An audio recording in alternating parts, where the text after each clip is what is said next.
Okay.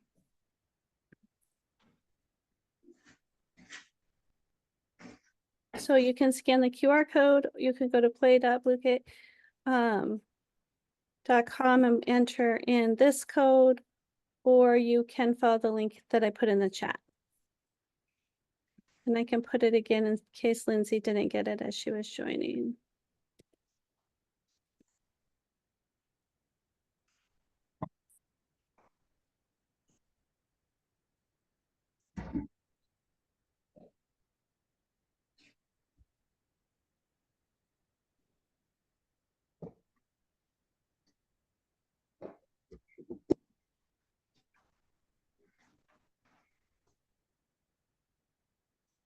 Salma, are you there? I had told her it was going to be a second before we started, so she might have stepped away. Yeah, I'm here, but I muted myself because I've got my nephew here. That's okay. I just didn't know. I didn't know if you saw that you could sign in. I didn't know if you had stepped away since I told you you had a minute. Yeah, I'm about to sign in. Okay. Yeah, just give me a second.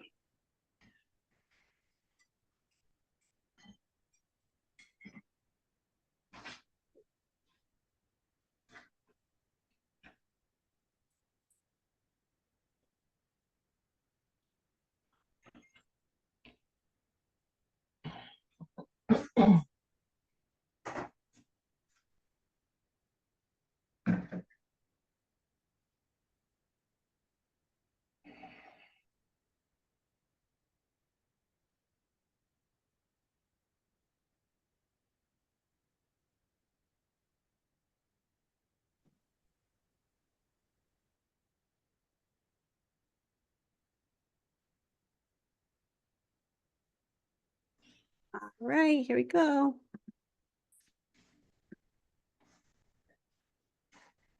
The client is in labor with her fourth baby. The labor has been long and oxytocin is being administered.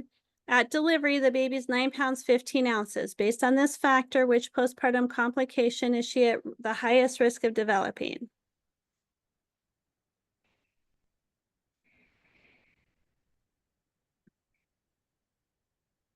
Okay, so I know that was a lot for that one, but that story happened several times. So let's make sure we know it. So she's in labor with her fourth baby. It's been long and she's on oxytocin to stimulate her contractions. At delivery, her baby weighs 9 pounds, 15 ounces. So this question wants to know what postpartum complication she's at risk of developing. There's going to be other questions about her. So the one that had the time to answer put postpartum hemorrhage. Why do you guys think she's at risk of a postpartum hemorrhage?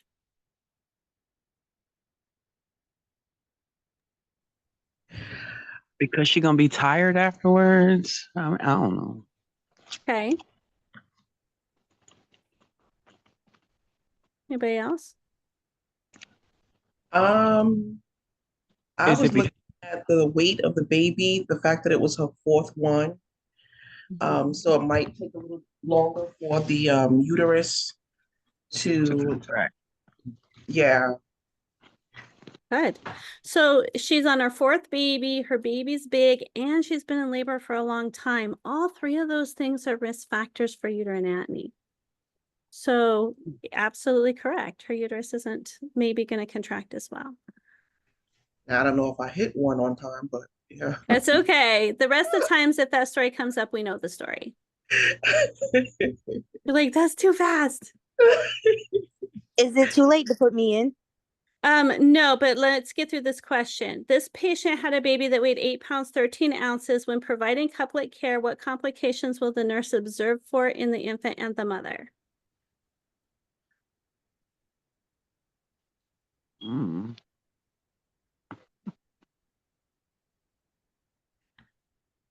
I don't even think I got through the question all the way yet.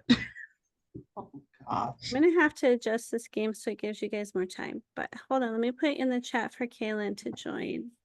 Kaylin, that's in the chat, that's the link.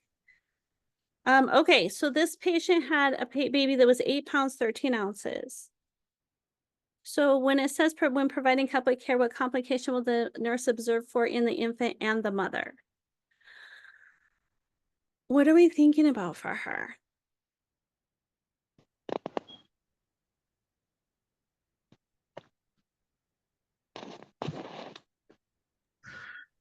Okay, so yeah, now that I read the question all the way through, hypoglycemia because the baby is a little heavy.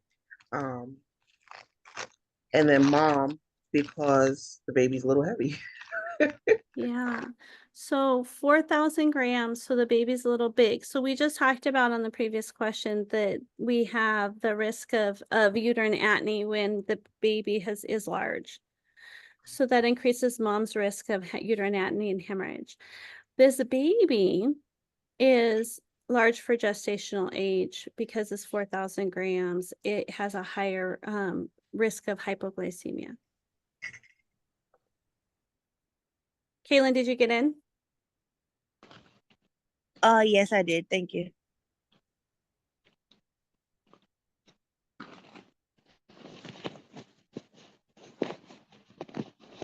This client is 250 and -2. She's uncomfortable and requesting pain management. Which pain control interventions would be most appropriate for her?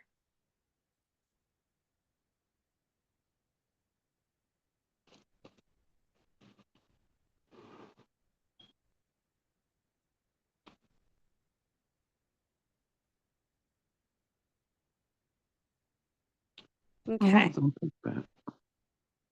So 250 and -2, what does that mean?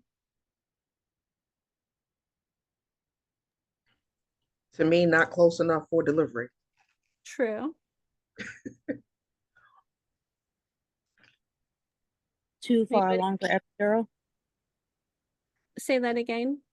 Is she too far along for the epidural? Not quite. Or not all the way in labor yet? What does 250 -2 mean? It's something having to do with the effacement and dilation, Mhm. but Okay. And so we are in early labor. Okay, if you guys dig deep in your brain and you remember latent phase and active phase of labor, we are not in the active phase of labor. We're in the latent phase of labor, which can be a long time and it can be uncomfortable, but it's not like the significant pain that she's going to be experiencing as her labor progresses. This isn't the best time to get an epidural. So breathing, massage, all of our non-pharmacological pain management things we learned about are going to be good pain control interventions for her.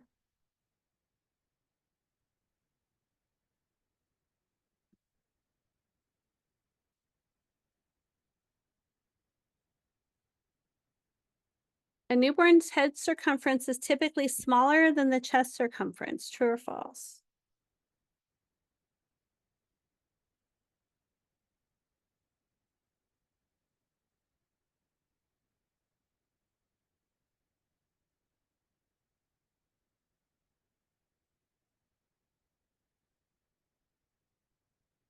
Okay, so the head circumference is typically larger than the chest, but only by a little bit. So they're about the same or a tiny bit bigger head. If you have a baby that has a head circumference that's significantly larger than the chest circumference, we call that asymmetrical, SGA.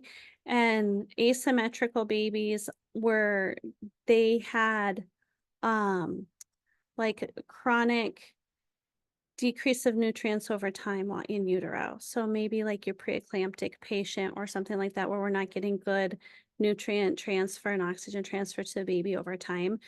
And those babies have higher risks of things like hypoglycemia than your regular SGA baby.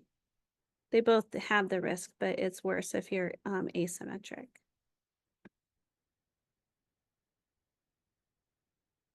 The nurse is caring for a 29-week pregnant client who reports lower back pain, lower abdominal pain, contractions every 5 to 10 minutes. She has a temperature of 100.4. What is our priority for her?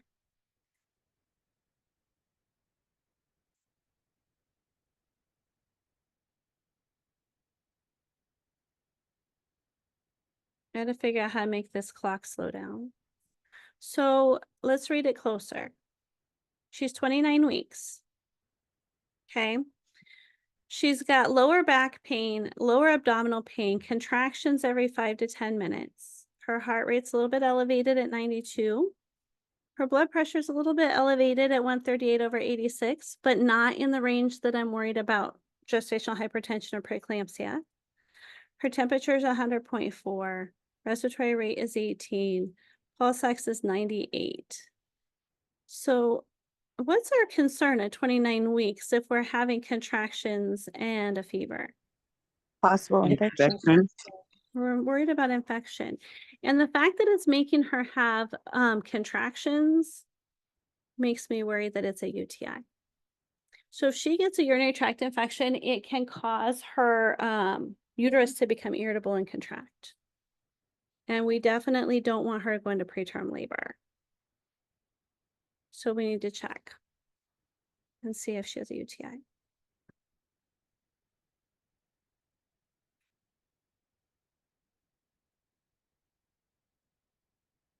Which nursing action is appropriate in the care of a postpartum client to prevent fundal displacement?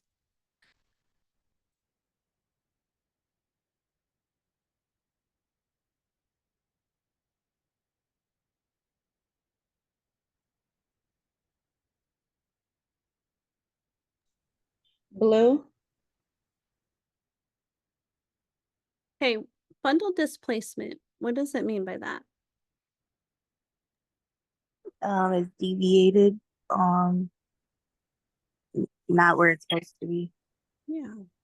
So it's deviated from the midline and also probably rising up above where it would be close to the belly button.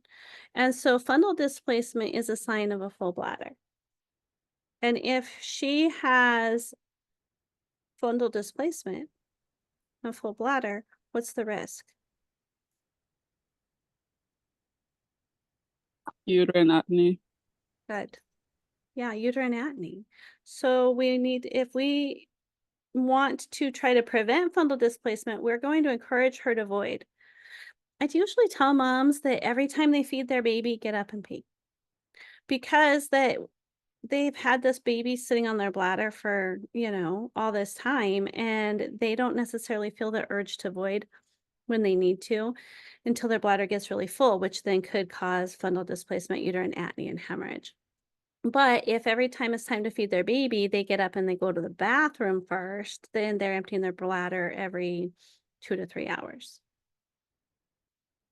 to prevent that.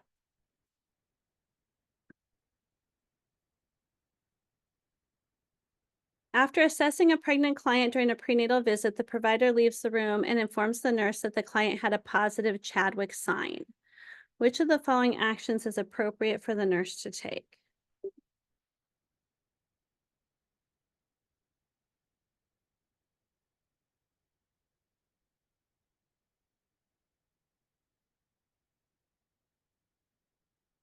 Okay, Chadwick sign, what does that mean? A probable sign. And what is it? Is that the blue one? Mm-hmm. It's the blue one. So it's a probable sign of pregnancy, and it's where the vulva and the vagina and the cervix can have a bluish look to it. So if the provider tells the nurse that the patient had a positive Chadwick sign, this is normal.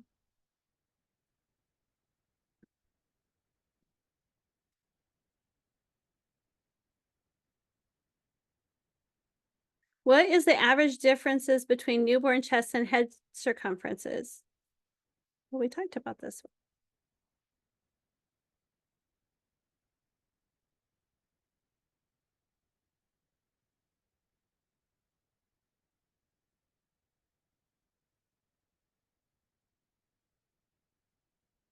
Very similar. Okay, so 2 to 3. I was expecting it to be 0 to 1. Okay, 2 to 3. Still very similar in centimeter size. Okay. So if we have a variation larger than that, like if you had the blue or the red choice, then that would be concerning for asymmetrical SGA.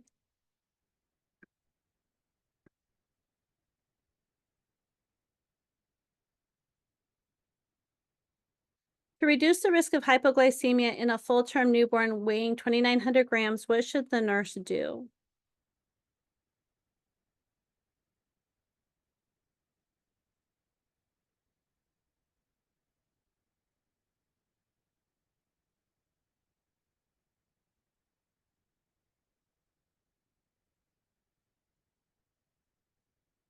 So this baby's Yellow. full term, and 2,900 grams is an acceptable weight for a full-term baby. So we don't have to be checking blood sugars. We definitely aren't feeding a baby glucose water. Okay, but if we keep our baby warm, that's going to reduce our risk of cold stress, which could cause hypoglycemia for a healthy newborn. Okay, so maintain the temperature above 97.7.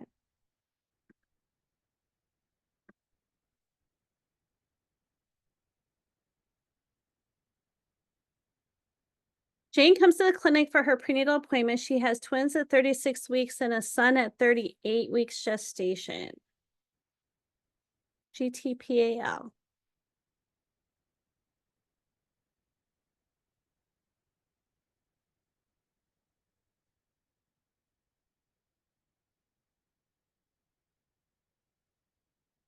Okay, so let's count. Pregnant now. Okay. Two. Okay. Had the twins and then the Preterm 38-week son, the termed son. Okay. and 3 living. She's got 3 living because one of them is twins. And then which is the preterm delivery? 36 weeks. 36 weeks. So on red, you see G3P1103. The first one is what? Term. Term. The second one is, Preterm. and there's the O, Abortion. and then the 3. Living. Good. Does everybody see that? Yeah, I didn't have enough time to answer. I know. I'm going to have to reset the timing on this game because the questions take long enough to read that we need more time. We've had that come up a couple times. And it's okay if you don't have time to answer in the game, we can still talk about it. A postpartum client calls the nurse into the room stating, I just felt a gush of blood. The nurse notes a moderate amount of blood between the client's legs. What's the priority intervention at this time?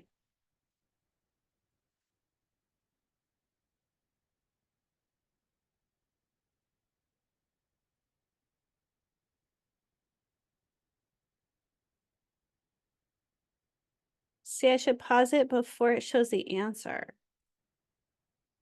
Okay, so assess the fundus. What do you guys think? 3 of you picked it. You think that's the best priority? 4 Yeah. picked it. It won't let me answer. Yes. Okay. We want to assess the fundus. Okay. We have moderate amount of bleeding between her legs. Assess the fundus. The nurse notes a variable deceleration on the fetal monitor tracing of the laboring client. What action would the nurse implement first?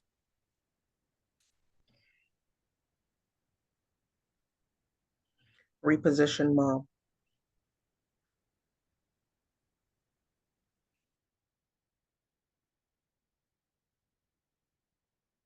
What causes a variable Cord compression. for compression? Okay. So reposition the mom is the right answer. Get the pressure off the cord.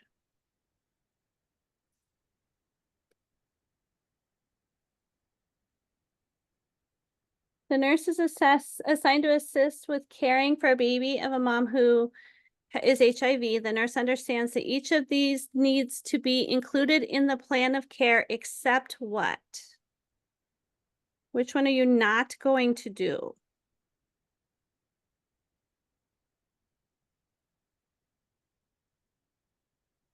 Okay, let's talk about it for a second before we show the answer. Okay, In isolation. okay. Why would we not place the baby in isolation? Any But idea? we don't know if the baby is HIV positive. Okay.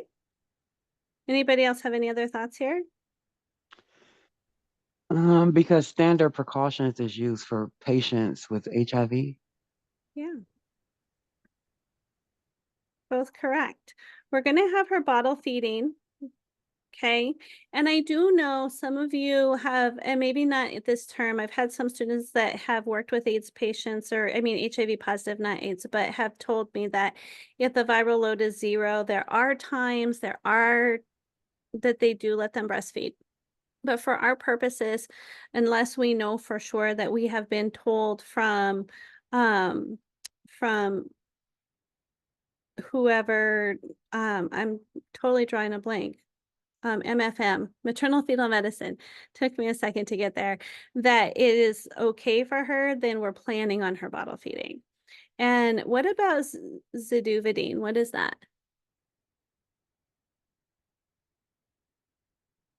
Is that a prophylactic antiretroviral? Mm-hmm.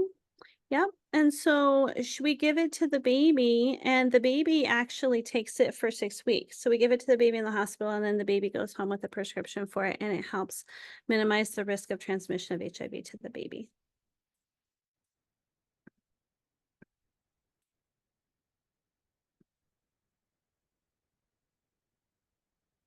A patient at 32 weeks pregnant with severe headache is admitted with preeclampsia. In addition to the baseline vital signs, the physician orders the following 4 items. Which of the orders should the nurse do first?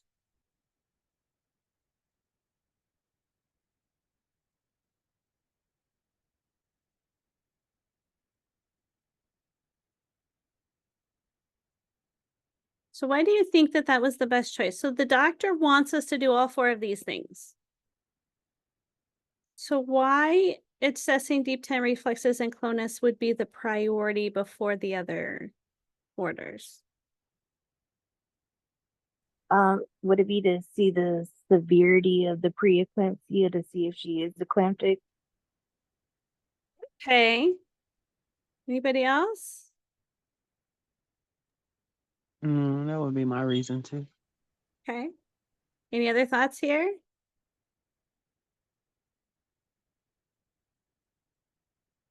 So I agree that now if she was eclamptic though, and maybe I misheard Kaylin the last part of your sentence.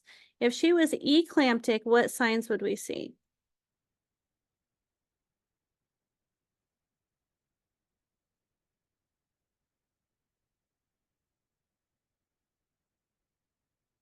Eclampsia is the seizure, right?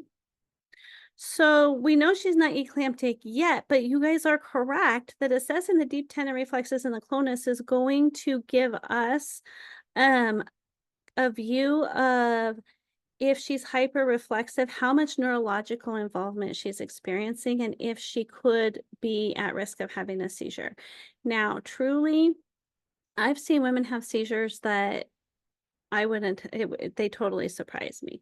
But the fact that if she's hyperreflexive, if she has like 4 beats of clonus and really hyperactive deep tendon reflexes, I'm definitely worried that she's really close. And so that is going to be the priority before the lab work, before a wait. Those things are going to come, but the severity is going to be told in the reflexes.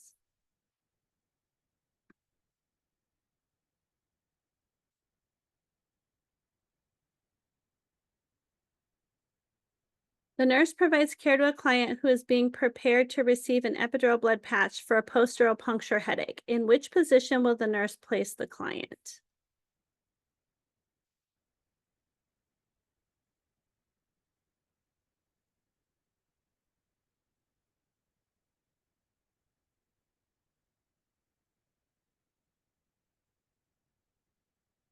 Okay. How do we do an epidural blood patch?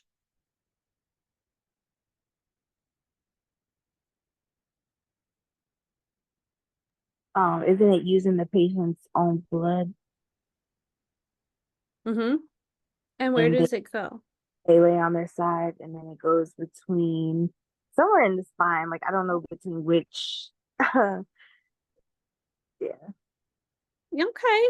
So the idea here is if the patient has a post-dural puncture headache, she had gotten an epidural, and during the placement of the initial epidural, if the needle that's they use to guide the tube for the epidural accidentally nicks the dura, which is the next layer, then it can cause cerebrospinal fluid to leak.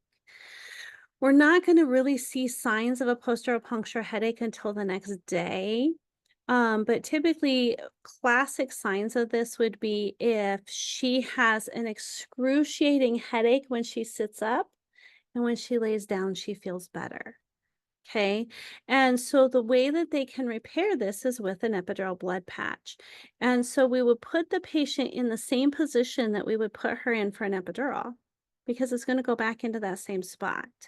So, either side lying or sitting up and leaning forward, like over a pillow, is another position that they use. But based on the choices here, none of these other ones besides side lying would give the anesthesiologist access to her back. And then the nurse is going to draw up the patient's blood and sterilely hand it to the anesthesia provider, who is going to put another needle in the epidural space and inject the blood into the epidural space. And then it acts like a placeholder. So it keeps it from continuing to leak, and it forms kind of a placeholder section so that the change in pressure from the cerebrospinal fluid that has leaked out doesn't continue, and the headache almost resolves immediately. And then the body repairs that hole on its own and then reabsorbs the blood that they put in. So that's what that is. So the sideline position is the position that gives them access to her back.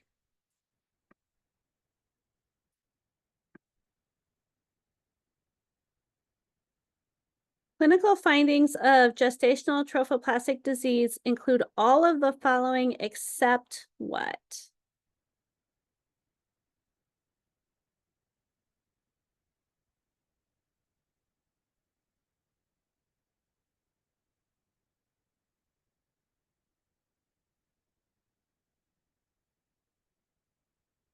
Okay, good. What is gestational trophoblastic disease? I honestly took a guess on this and got it correct. So I have no idea. Okay. Is it a larger uterus? Like, is it a, when the uterus is much larger than normal or something like that? It does cause the uterus to be larger than anticipated, yes. But what's the cause? What's happening?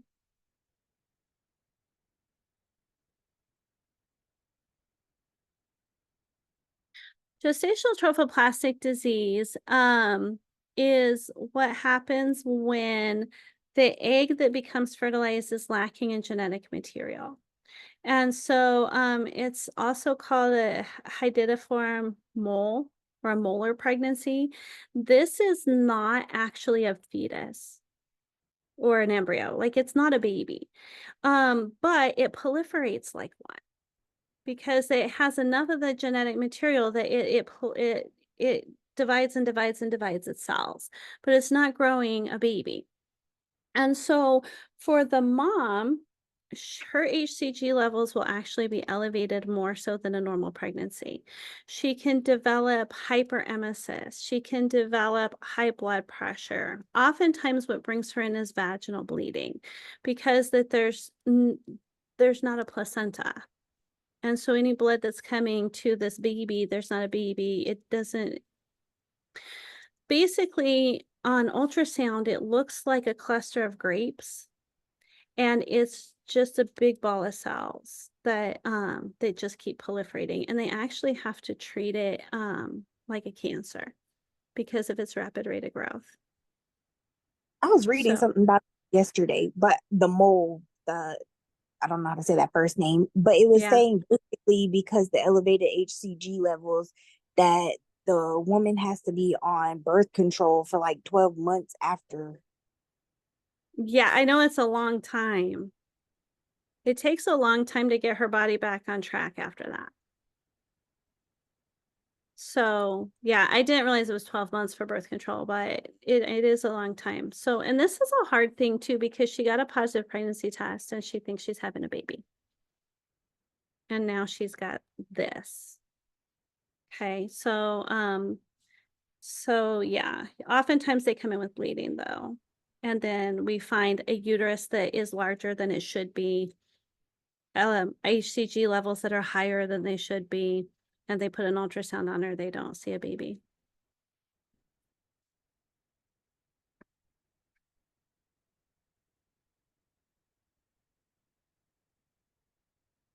A client giving a medication history tells you she is in the early stages of pregnancy. Which of the following drugs should be immediately discontinued?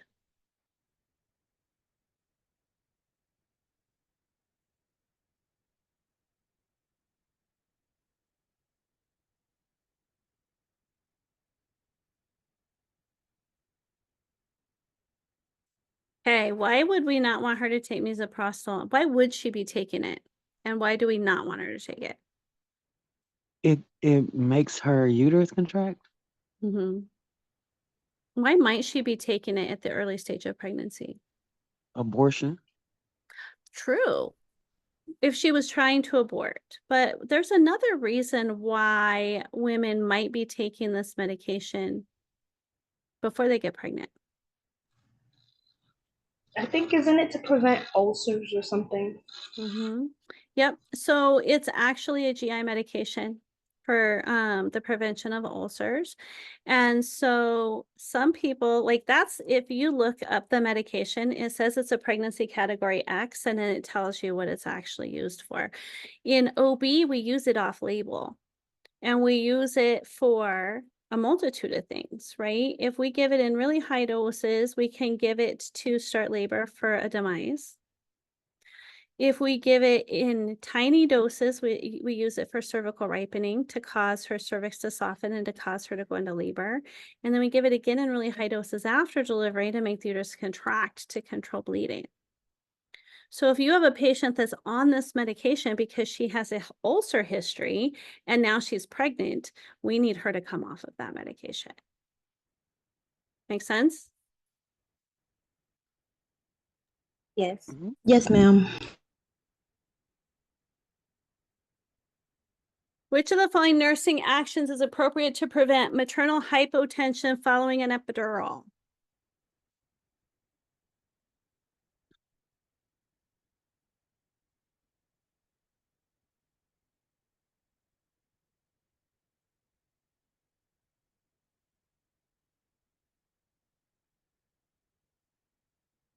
All right, we want to prevent hypotension after an epidural. So how is an IV fluid bolus before the epidural going to help that?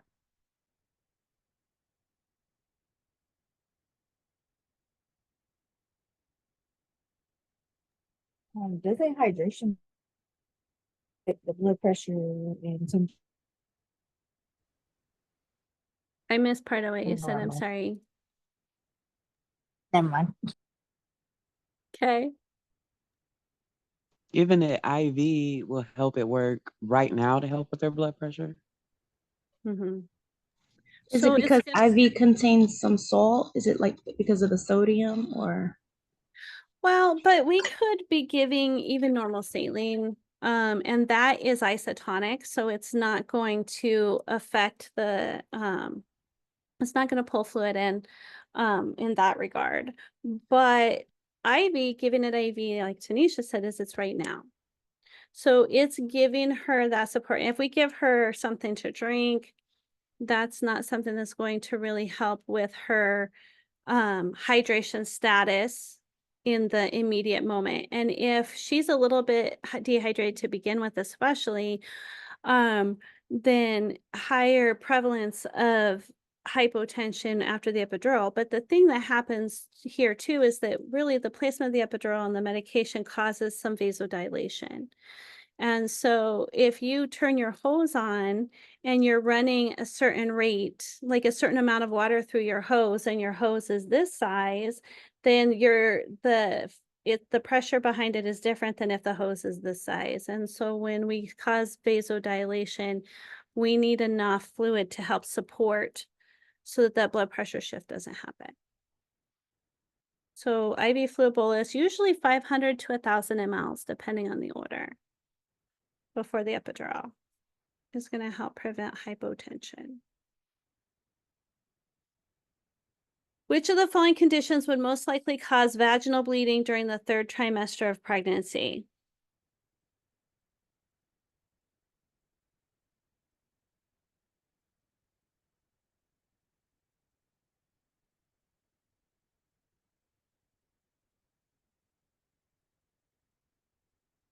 Red.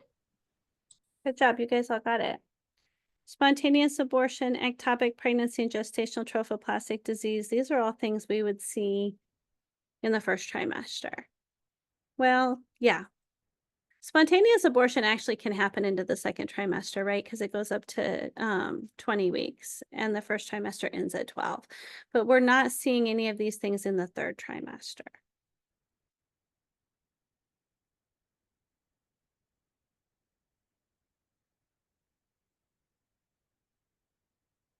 What nursing action is especially important for the small for gestational age newborn?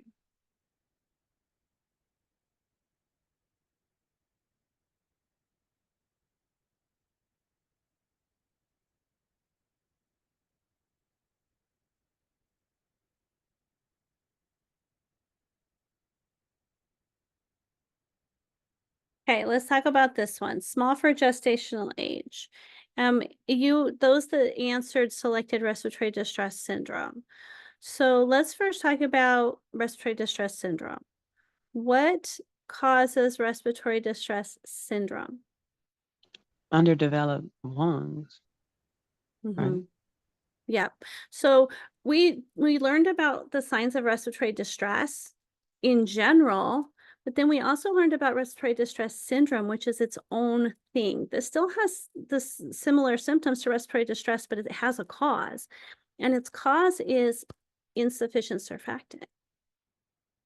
So mostly we see it in preterm babies. We can also see it in babies born to moms that are diabetic, because remember, if baby's making its own insulin and it makes a whole bunch, then it interferes with their surfactant production. But the cause of an actual respiratory distress syndrome is insufficient surfactant or underdeveloped lungs. Okay, our SGA baby, if our baby's SGA, that doesn't necessarily mean our baby's preterm. It doesn't necessarily mean that our baby is insufficient in surfactant. It just means our baby is small, smaller than the 10th percentile. So for that reason, now we're thinking about, okay, my baby's tiny. So what are my risks? Hypoglycemia is a big risk. What else is this baby at risk for being SGA?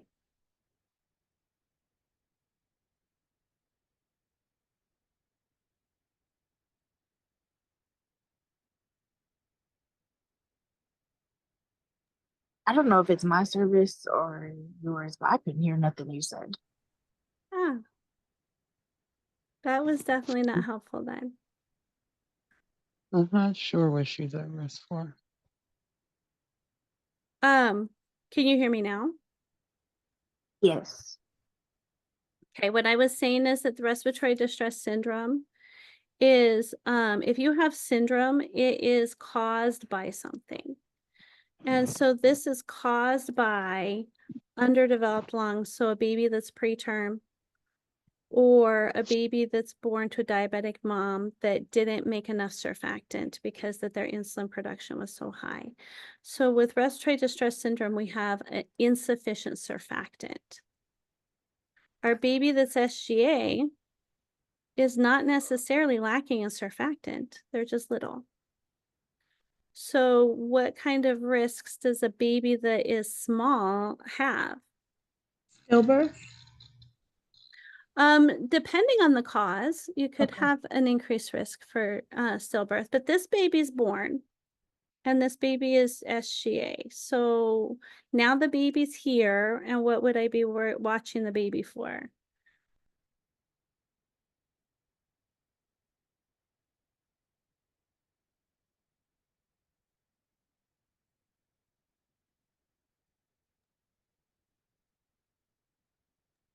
Would it be like their feedings? Like if they're feeding? Okay, so SGA babies maybe don't feed as well. Hypothermia? Mm-hmm. They're gonna get cold easier because they don't have as much body fat. So they have a high risk of hypoglycemia, but they also have a high risk of hypothermia. They also have an increased risk of hyperbilirubinemia. There's a lot of things our SGA babies have a risk for. But in the immediately after delivery and throughout the course of time that they're in the hospital, we're watching them closely for signs of hypoglycemia.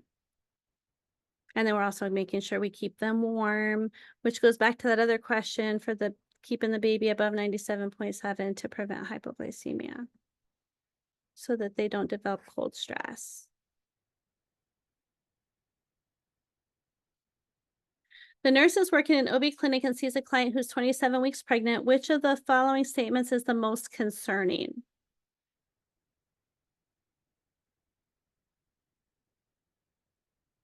Blue?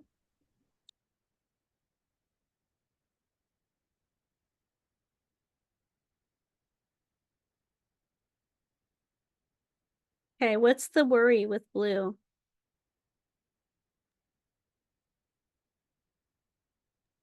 It's that toxin.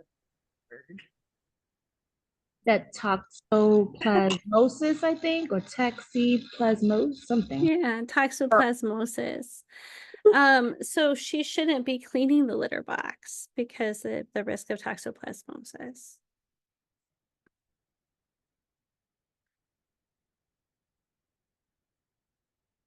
A nurse is caring for a postpartum patient who each have an order for Methergin. Based on the data collected during the initial shift assessment, which patient would not receive the medication?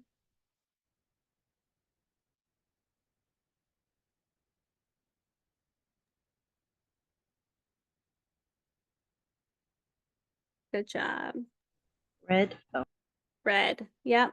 Hypertension is contraindicated with hypertension.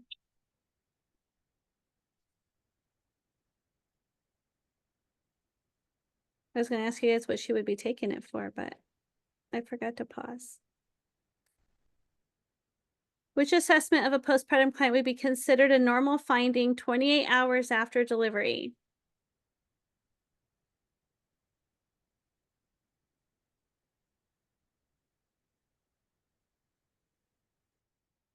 The temperature, I accidentally select the wrong one.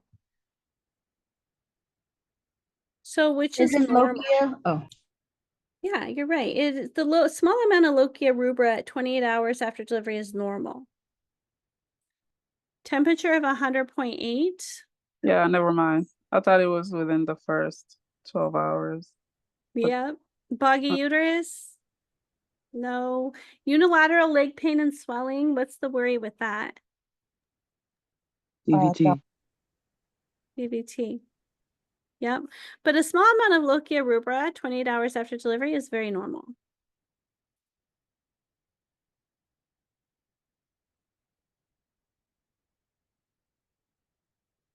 A newborn is noted to be hyperirritable with tremors, has difficulty feeding, and notable yawning. What condition will the nurse associate these findings with?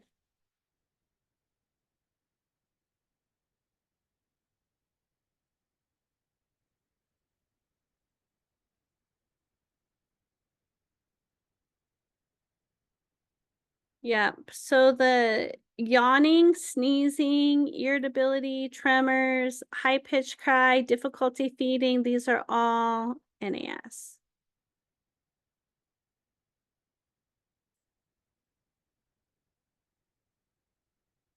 or meconium aspiration syndrome baby would probably have tachypnea. A pregnant client tells the nurse that her last menstrual period was December 1st, 2018. What's her estimated due date using Nagel's rule?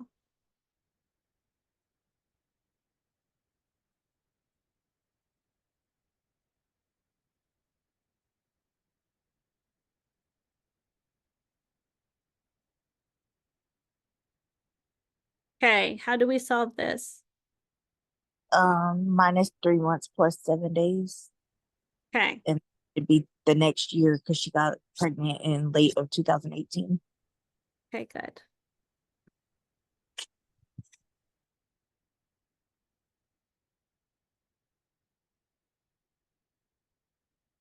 The nurse gives a 35-year-old prima gravida client RhoGAM injection in her 28th week of pregnancy. Which of the following client situations requires the nurse to take this action?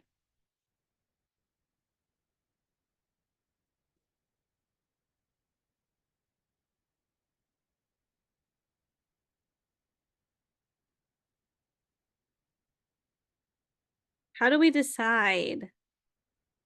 How do we decide? So every mom who's Rh negative gets RhoGAM because we don't know the blood type of the father. And even if we know, like she says, one person's the father, it could be a different father. Like we don't know. And we want to prevent the buildup of the antibodies that can happen with Rh incompatibility. But if which of these couples is going to potentially make a baby that's Rh positive? RH negative mom and RH positive father. Yeah. Okay. If you have the mom and the dad are both Rh negative, that baby is going to be Rh negative. Okay. But if you have a mom that's negative and a dad that's positive, that baby could be positive. And it's the positive baby with a negative mom that is the issue, right?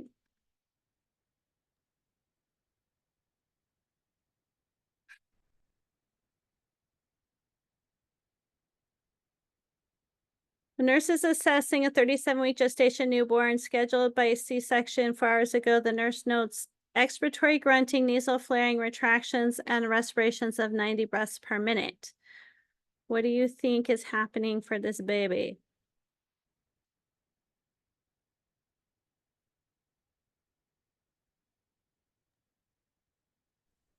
Okay. We have grunting, nasal flaring, retractions, and tachypnea. Right? Baby's having respiratory distress. True. Does this baby have respiratory distress syndrome?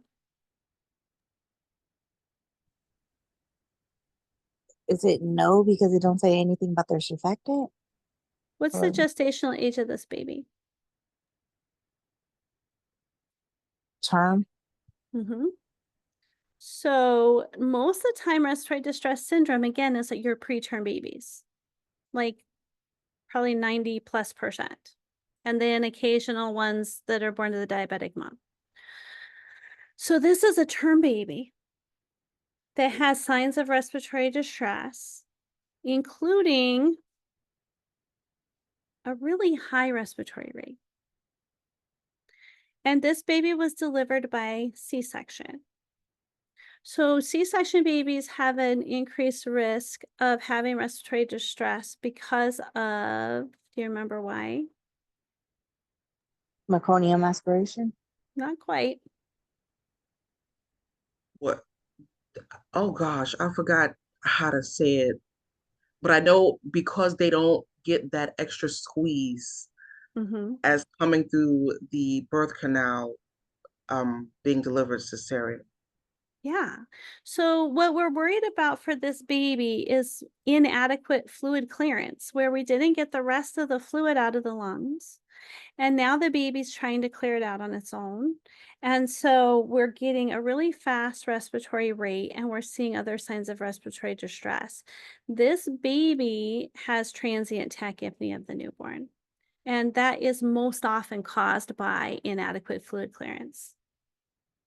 So babies that are precipitous deliveries that don't really come through the birth canal, they come through so fast, they don't really have a good squeeze on their chest, or C-section babies that don't get the squeeze on their chest. Plus, there's another mechanism of action that helps clear fluid, but it happens during labor. And so if you have a fast labor or if you have a C-section where she doesn't labor, see, this was a scheduled C-section, so she didn't labor, then the baby's body also didn't release its own catecholamines to tell the fluid to get out. So for all these reasons, we're concerned this baby has an inadequate fluid clearance, and that is causing transient tachypnea of the newborn. And that resolves over time. But they sometimes need a little bit of respiratory support for a little while. Maybe some CPAP.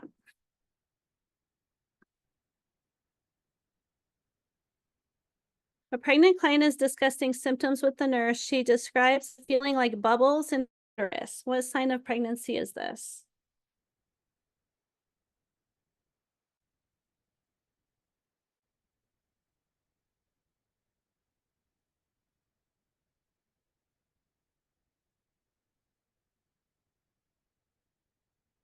Okay, bubbles in her uterus. What is it? What is she describing? Could be Yes. gas. Could be gas.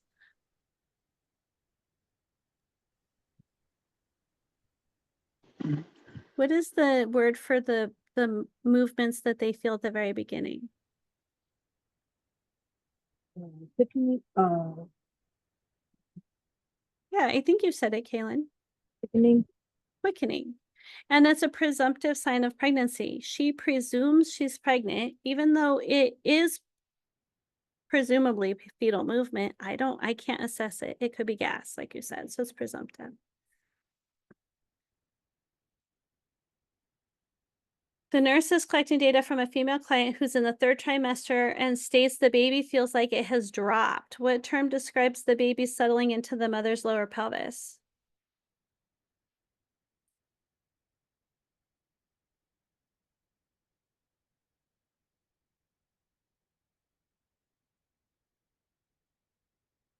So this is lightening.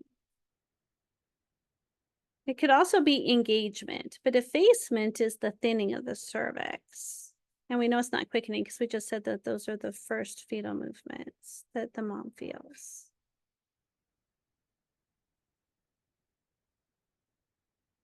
A macrosomic infant is born to a diabetic mother weighing 45-50. The mother is successfully breastfeeding. The most appropriate nursing action is to do what?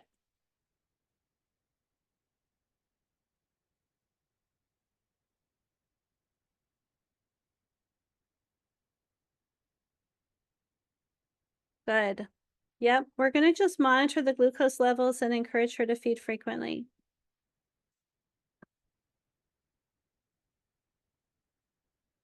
A nurse is caring for a postpartum client who has breast engorgement following the decision to bottle feed. What should the nurse teach regarding relief from breast engorgement?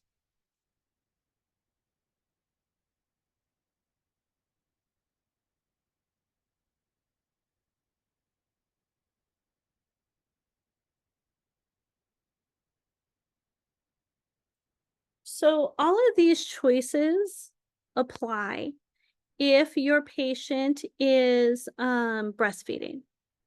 She can use heat, she can manually express, but if she's bottle feeding and not wanting to breastfeed, she should not do anything to stimulate her breasts and encourage milk production. So we wouldn't use heat because heat helps milk let down.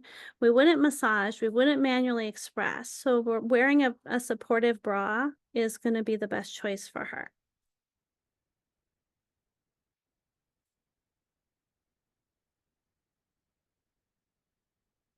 The nurse is caring for 4 infants. Which infant would have an increased risk of developing neonatal sepsis?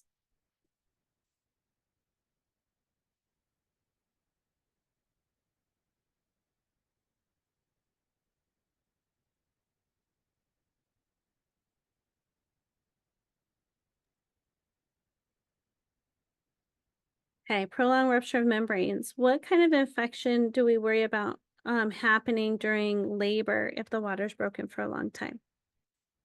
Amnionitis or something? Amnio- Chorioamnionitis. And that definitely increases the risk for the baby to become infected. Okay. Group B strep positive treated with antibiotics, I'm not worried about. Large for gestational age infant of a diabetic mother. What would I be assessing that baby for? Hypoglycemia. Hypoglycemia, maybe respiratory distress syndrome. This is the other baby that could have this syndrome if they didn't make sufficient surfactant. Scheduled by delivery by scheduled C-section, what would I be assessing that baby for? Tactical, whatever we just discussed. Transient tachypnea of the newborn and signs of respiratory distress. Okay, but if the water's broken for a prolonged period of time, that baby is the one that has the highest risk of developing sepsis.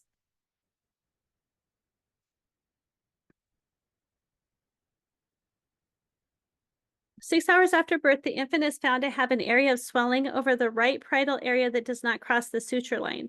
The nurse should chart this finding as what?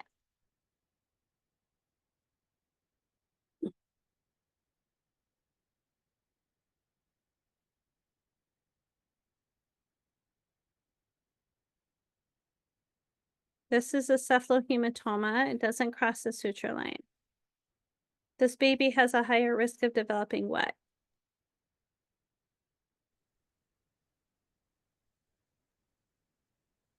ICP. Mhm. Not quite.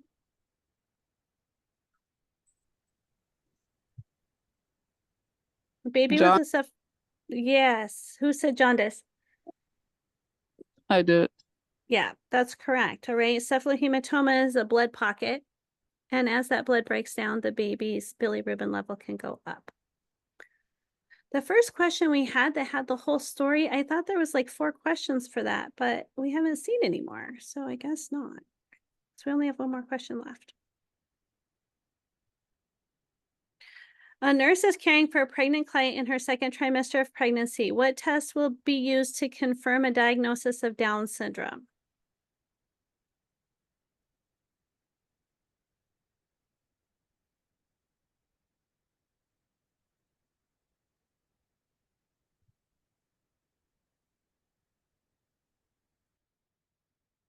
So the maternal serum alpha fetoprotein can give us an indication that there might be excuse me, there might be Down syndrome. Do you remember what the alpha fetoprotein would be if there was Down syndrome, high or low? Low.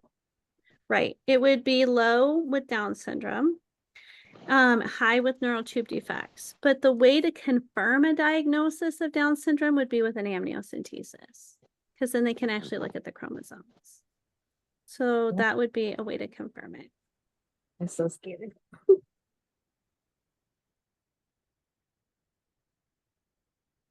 Yay! Good job, guys. Let me stop my recording.